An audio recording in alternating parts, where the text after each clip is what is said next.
Bismillahirrahmanirrahim. Assalamu alaikum. Welcome to Newsroom. I'm your host, Khalid. Today is the 14th of July 2021, and these are the stories that we will be discussing during the course of the show. We will begin, ladies and gentlemen, by Prime Minister Imran Khan, who has asked the developed countries to help the poor nations with the unutilized quota by the IMF.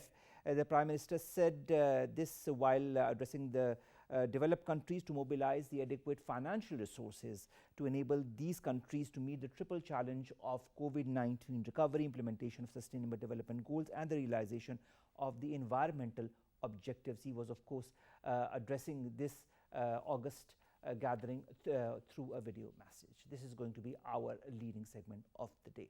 Then, ladies and gentlemen, our second segment of the day concerns Pakistan's war against terrorism that continues. We see an officer and a soldier of Pakistan Army who've embraced martyrdom in Kuram district on Tuesday. Also, what is going to be the fallout of what is happening in Afghanistan? Will we see an increase as far as terrorist activities as we've been seeing in the last few weeks, or we will find a solution to the Afghan issue that might cause some fallout in a positive manner in Pakistan? We'll be discussing that in our second segment. Then, ladies and gentlemen, in our third segment of the day, we will be talking about the overseas Pakistanis who have given a record remittance of 29.4 billion US dollars during the year 2020-2021, and of course it helped Pakistan meet its widening trade deficit and expected the current account deficit in the last month of the just ended financial year. Now, of course, our Prime Minister has been talking about it in various tweets, because the remittances that have been sent by the Pakistanis abroad from different parts of the world have been increasing over the last few months, and of course it's a very healthy sign as far as stabilizing Pakistan's economy is concerned. And then finally, we'll be talking about a man who has been reunited in China with his kidnapped son after a period of 24 years. I mean, almost 2.5 decades later. He has been reunited. Of course, after he made a huge search for his kidnapped son that made him travel thousands of kilometers across China on a motorbike, and of course he finally found his son after the period of 24 years. A very, very heartening and positive end to a very long search. Let's begin with our first segment, ladies and gentlemen, and that concerns Prime Minister Imran Khan, who asks developed countries to help the poor nations with the unutilized IMF quota. More in the following report.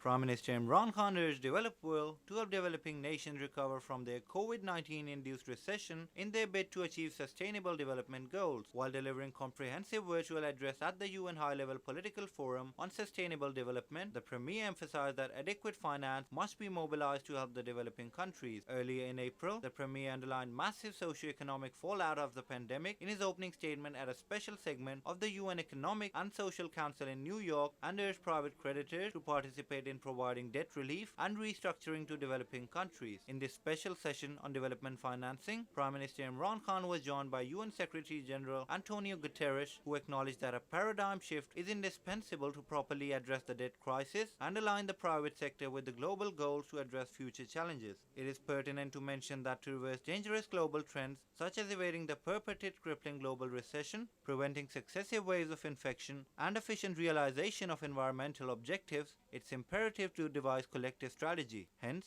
all global creditors and international institutions must work on effective ways to generate development financing, such as proposed creation of new IMF special drawing rights, so that high-income countries could voluntarily reallocate part of their unutilized IMF quota to finance sustainable development projects in developing countries.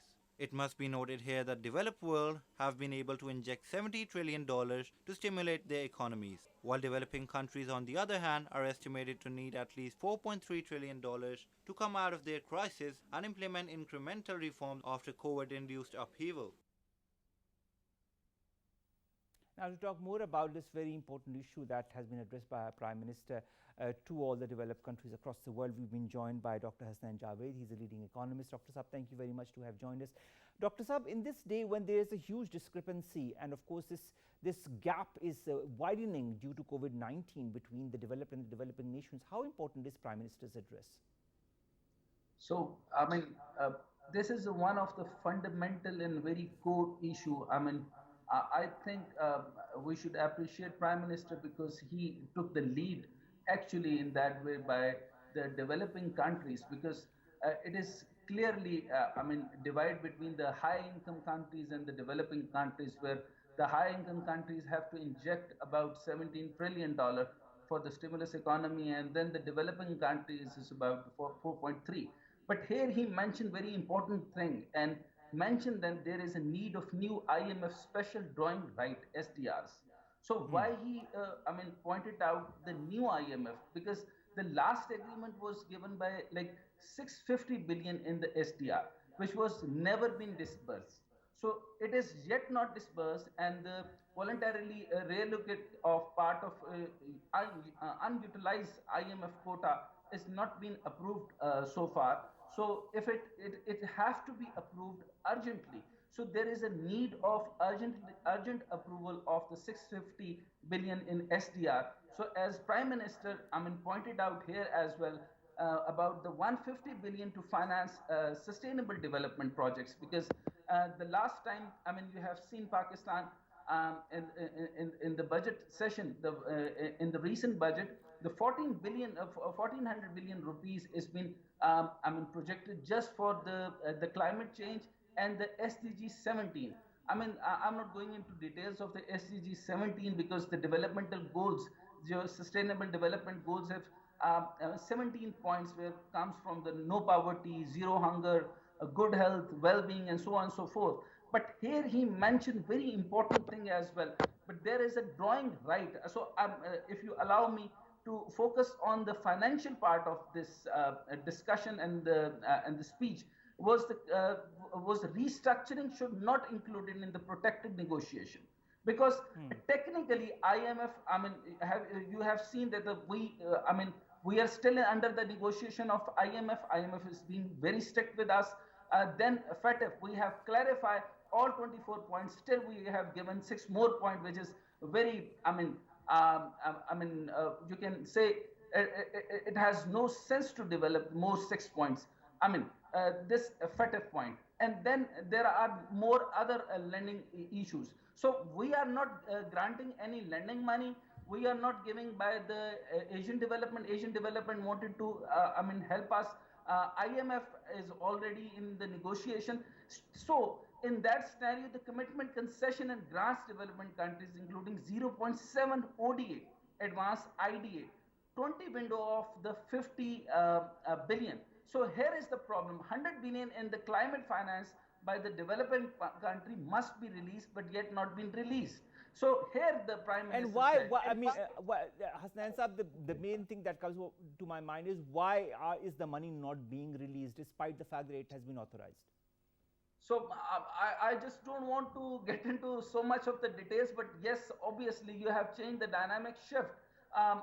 Evacuation of the American forces, and then the biggest trade between China and the Russia, the paradigm shift, Talibanization, or the Taliban being, Taliban asked for peace, and they says that nothing to do with the America, and we need peace. So in that case, everybody, now understand in this region that the economy is very much important, and geopolitics, rather than geopolitics, geoeconomics is very much important. So in that case, Prime Minister, in very... But our Prime Minister, Dr. Saab, talks not only about Pakistan, but also talks about all the other developing nations as well that are going through this crisis, especially because of COVID-19.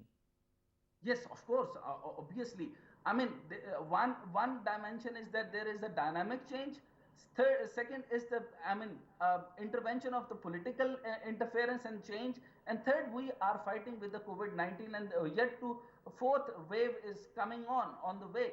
But we have developed a wonderful plan for the 10 billion tree tsunami, where he Prime Minister, and that is also something that was mentioned by our Prime Minister.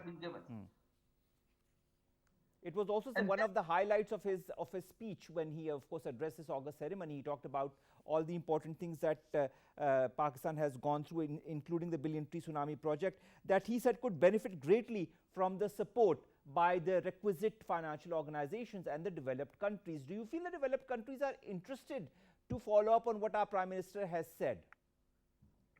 I think because as I told you that I have a little concern about, and I think you people also, I mean, notice this point that he has focused on different points, but uh, he has some sort of a clue that he is not getting that much of an amount because this is why he is talking about the new IMF special drawing rights. So he's focusing on the drawing rights. If we will not get about, for example, he's the developed countries, I mean, promise that they will give the 100 billion and for the climate financing. Yet we have it is not disbursed. So what would we get the conclusion out of it?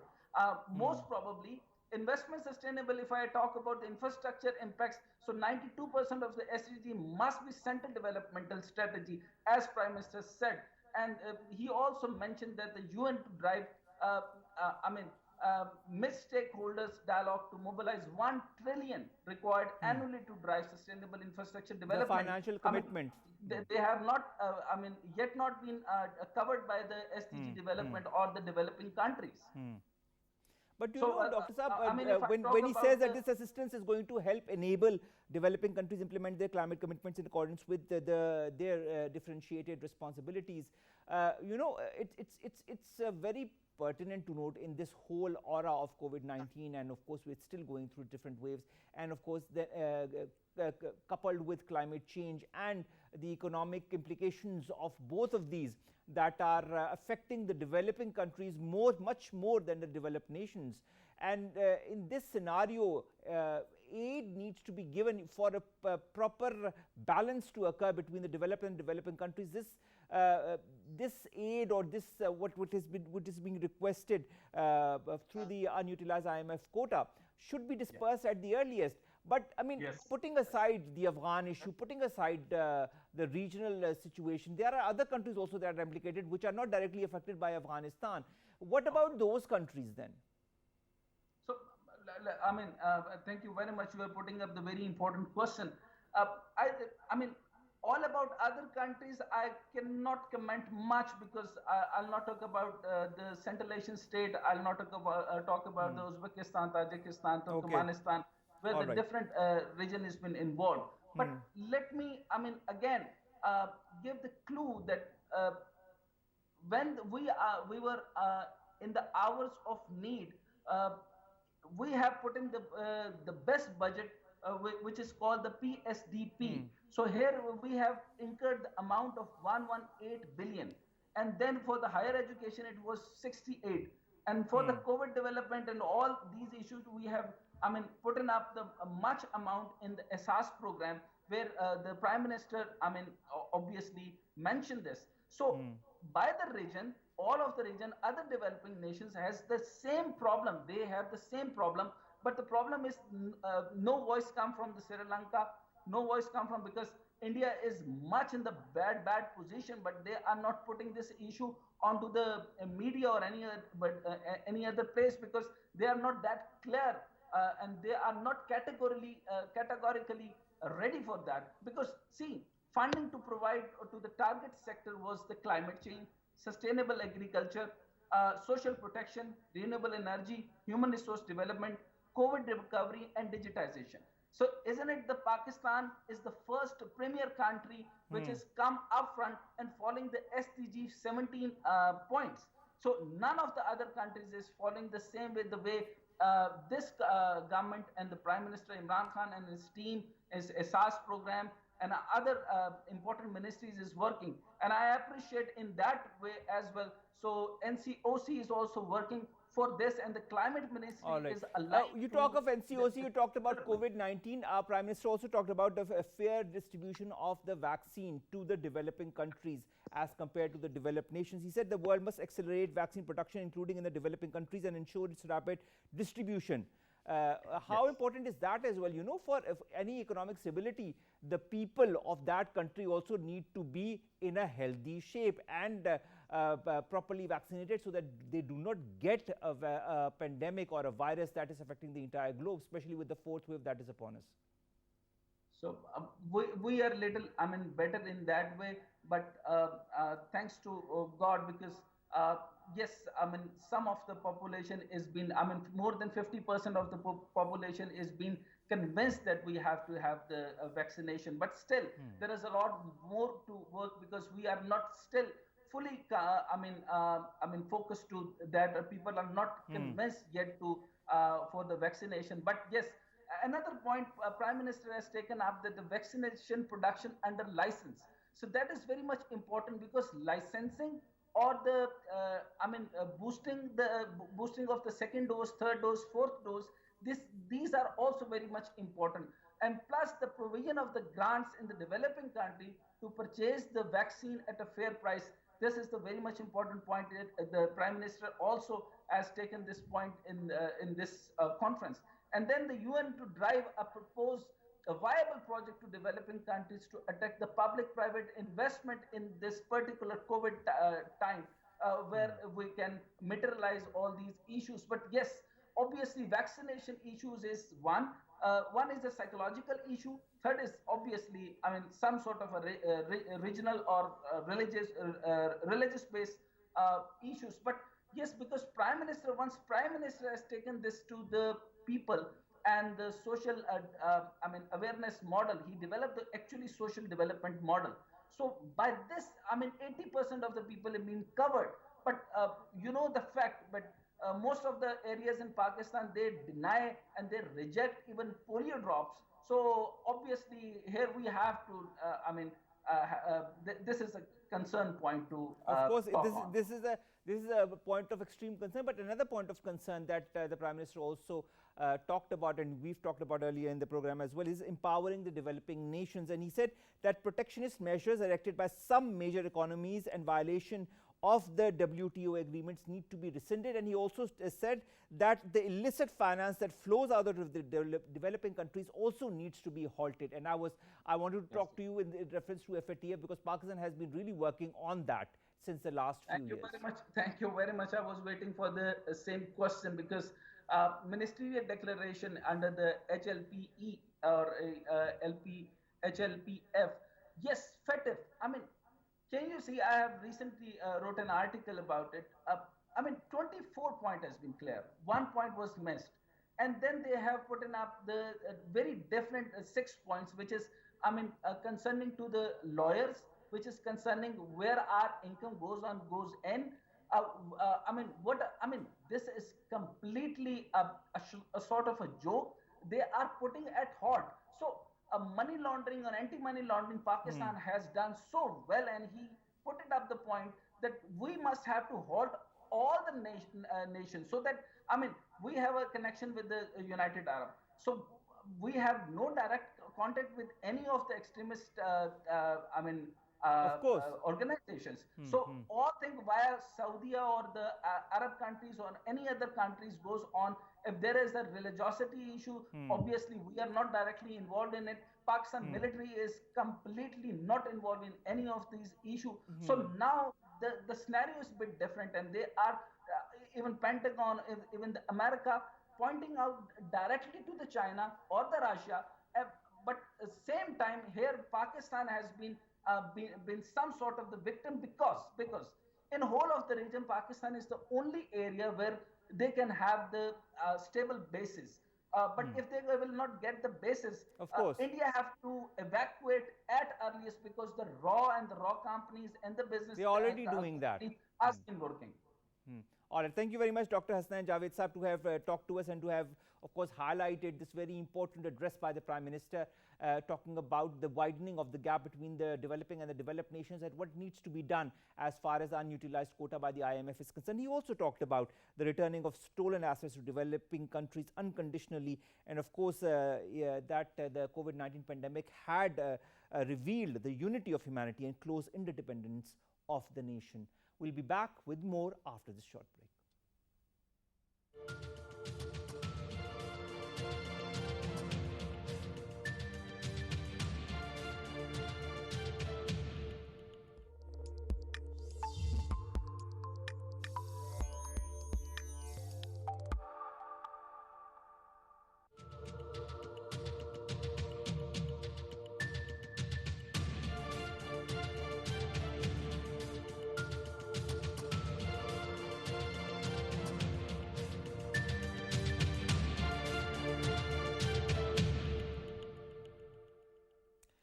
Now, Pakistan's efforts in war against terror continues. There have been recent incidents in which personnel of our army has embraced martyrdom, and this is a continued spate of incidents that has been happening in the last few weeks. Is this something of a fallout of what is happening in Afghanistan?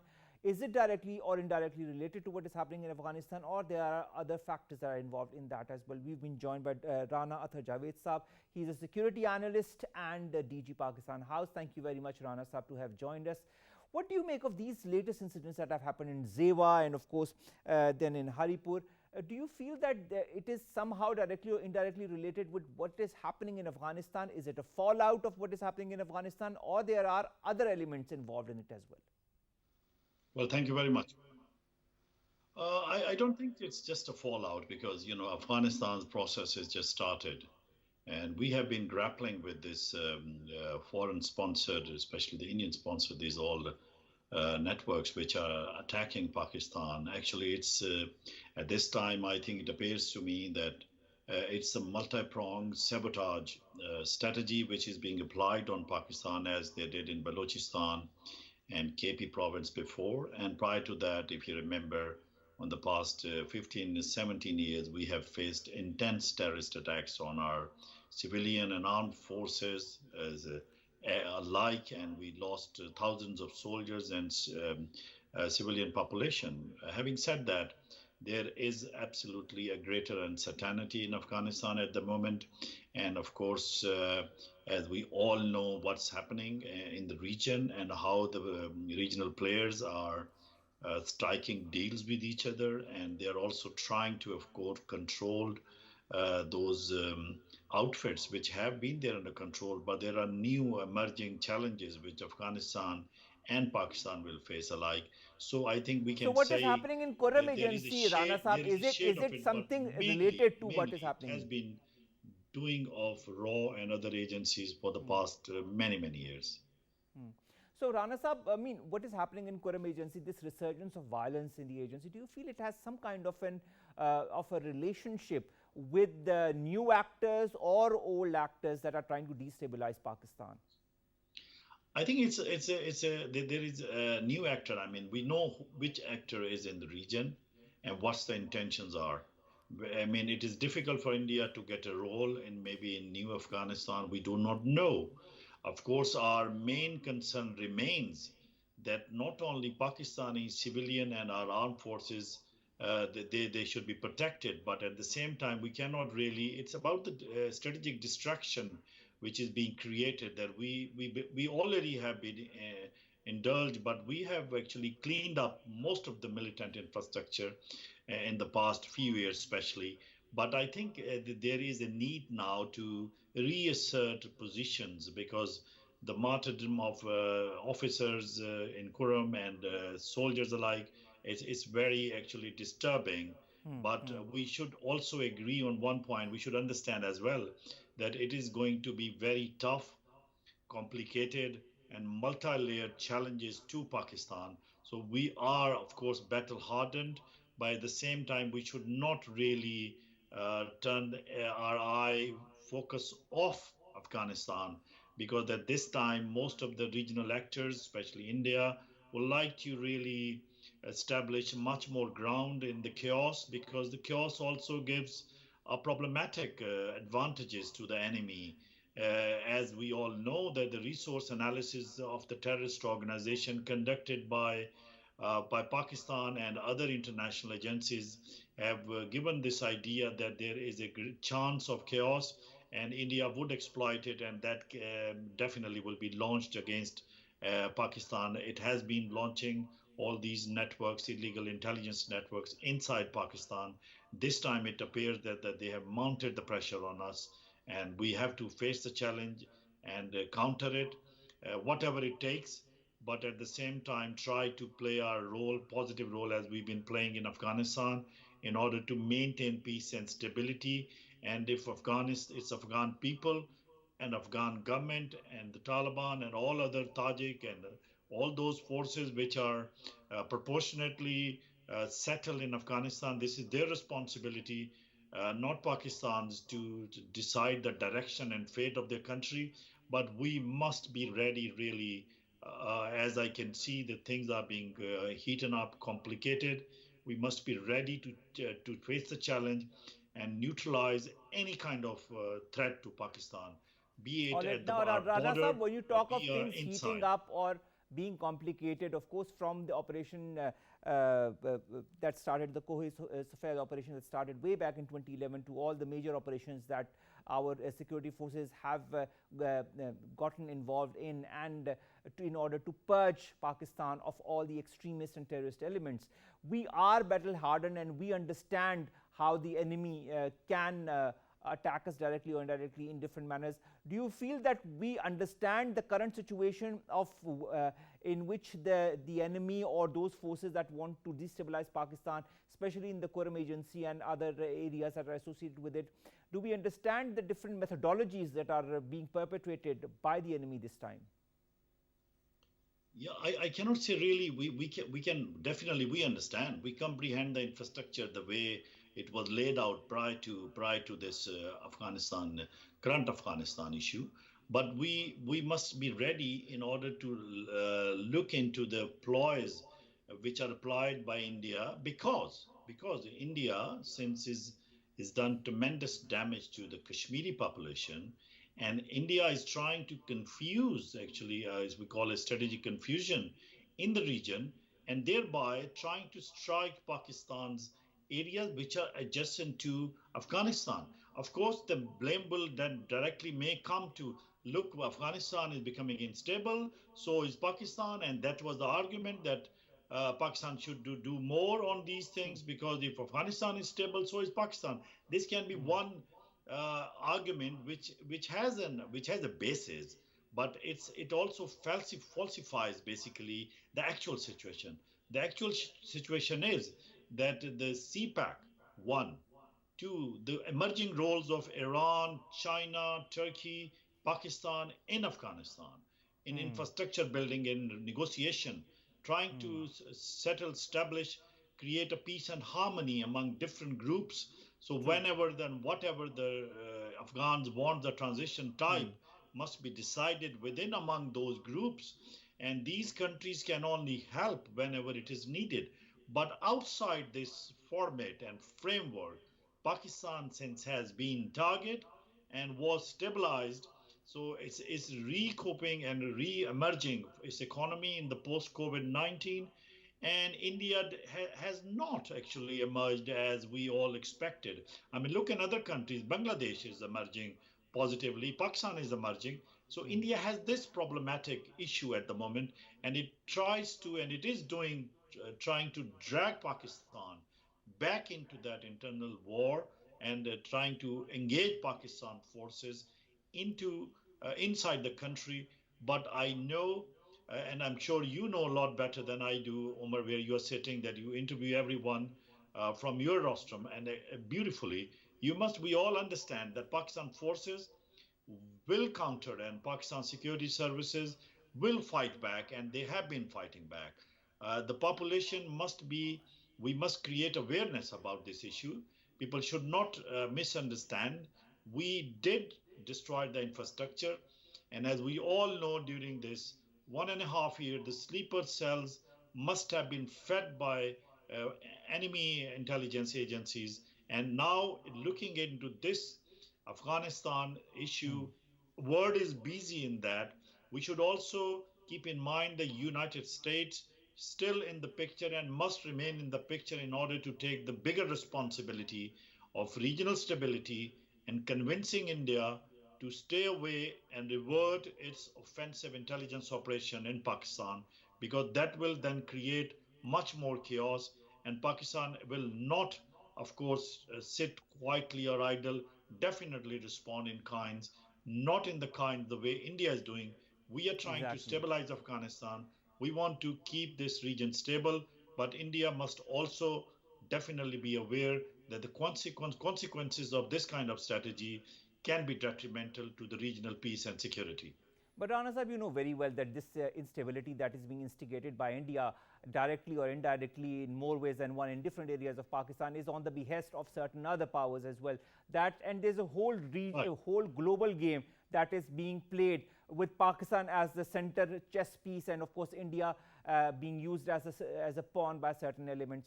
Now, in this whole situation, when the whole world understands and knows what the regional and global scenarios and dynamics of this whole issue of terrorism that is kind of getting a new wave in Quram Agency and in North Waziristan is concerned, don't you feel that the role of the United Nations, the role of important other organizations is more important in order to curtail any such incident, or give some kind of a call to India to stop or halt this? Because of course Pakistan is not going to stay idle this time.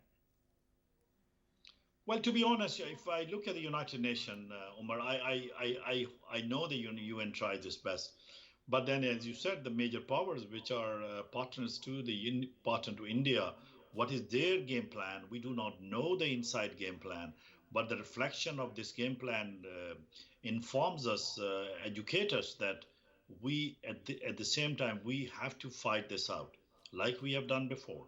But this time, Pakistan must, as Pakistan categorically stated and informed the United States and other powers, that do not let Afghanistan being used against Pakistan, and do not let India shadow over the peace and cast that dark spirits over the peace, because simply it will be a industrial scale embarrassment, political embarrassment to the United States.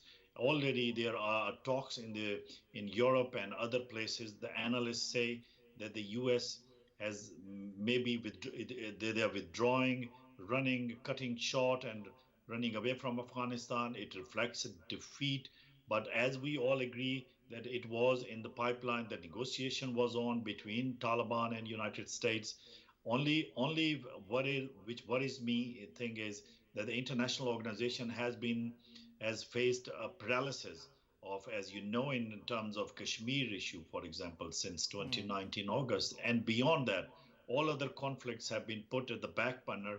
But the CT efforts, international counterterrorism efforts, have been slowed down because of the COVID-19. And I think India too has benefited from this and camouflage it's whatever their operational capacity were, and they have reinitiated again. I have no doubt that in Quram Agency and other tribal areas, if there are issues which can be dealt domestically, I'm sure the government of Pakistan has been doing it, and I think they will definitely deal with it. And since the integration and the submergence of this quota into the mainstream KP, I think it has become more important that there should be a political dispensation, which I'm sure the government is trying. We should enhance our efforts to be more vigilant, and Pakistan should conduct more IBOs, again, intelligence-based operation, which may have been slowed down due to all these activities, because we have stabilized actually in the past. Of course. We came a long way and we did very well. So it's a re-emergence mean that we have to get back to the enemy, and we have to neutralize those who are trying to destabilize Pakistan. And of course, this is what our armed forces have been doing in the past, Rana Sahib, and this is what they will continue to do. So, and they understand the different paradigm shifts as far as this whole, terrorist apparatus were propagated and perpetuated by across the border and other nations that do not want Pakistan to be in a stable state, and because of the China-Pakistan economic corridor as well, and the relationship that Pakistan enjoys with its iron brother China. A lot of countries cannot digest the fact that Pakistan is slowly and steadily becoming a stronger country with every passing month and every passing year, and hence all these instabilities that we see in the Quram Agency or in North Waziristan. Nevertheless, our army is well trained, understands the different perspectives of the security challenges that engulf and that Pakistan is faced with, and we hope that we will be able to surmount all these challenges in the days and the weeks to come. Thank you very much, Rana Ather Javed Saab, DG Pakistan House Security and Defence Expert, to have joined us for this very interesting, of course, discussion on who's behind what is currently happening in Quram Agency and in North Waziristan. Nevertheless, Captain Basit, 25-year-old resident of Haripur, Sepoy Hazrat Bilal, 22-year resident of Aurangzai, and others who have embraced martyrdom, may their soul rest in eternal peace. Let's come to our last few segments, ladies and gentlemen, and let's begin with the remittances that have been sent by Pakistanis in the last fiscal year. And of course, the number is that of a record. It is 29.4 billion US dollars in the fiscal year 2020-2021, and this has helped the country meet with its different issues that it had economically, the widening trade deficit that it had, the current account deficit also that Pakistan was faced with. The Central Bank of Pakistan has said that with inflows of around 2.7 billion US dollars in the month of June, which is a 9% growth year on year and 8% month on month, works remittances have continued their unprecedented streak of above 2 billion US dollars for a record 13th consecutive month. And that is quite heartening to note, because nevertheless, in a situation that countries such as Pakistan are faced with, it is our expatriate Pakistanis whose role becomes extremely important, and with the remittances that they send from abroad, it helps stabilize Pakistan economically. So of course, it's a very heartening story, and it's a very heartening fact that we are encountering in the form of these remittances and the high number of remittances that Pakistan has been witnessing in the last 13 months. And we hope that this continues in the same vein. And of course, a lot of people say that this widening trade deficit will not allow the country to end the fiscal year with the current account surplus. Nevertheless, a very positive output indeed from the Pakistanis who are abroad. And finally, we'll end on a very heartening, on a very warm note. Although it took 24 years for this man in China to look for his abducted son, nevertheless, after a huge struggle of 24 years and going from place to place and struggling from one area to other area, asking for where his son was, what happened to his son, he finally met his son after a period of 24 years. This is a huge, huge time period, and a lot of people lose their hope. But this man, Guantang, never lost his hope. For 24 years, he never lost his hope. He said, I'm going to look for my son, and he found him after 24 long years. His son was just 2 years and 5 months old when he was abducted in 1997 in front of his family home in Shandong province, and he was playing unattended, and after 24 years he manages to find him again. As we say, there's always a light at the end of a tunnel, and you need to persist. And if you persist, and if you want to achieve whatever you want to achieve, you always achieve that. The Almighty helps you with that.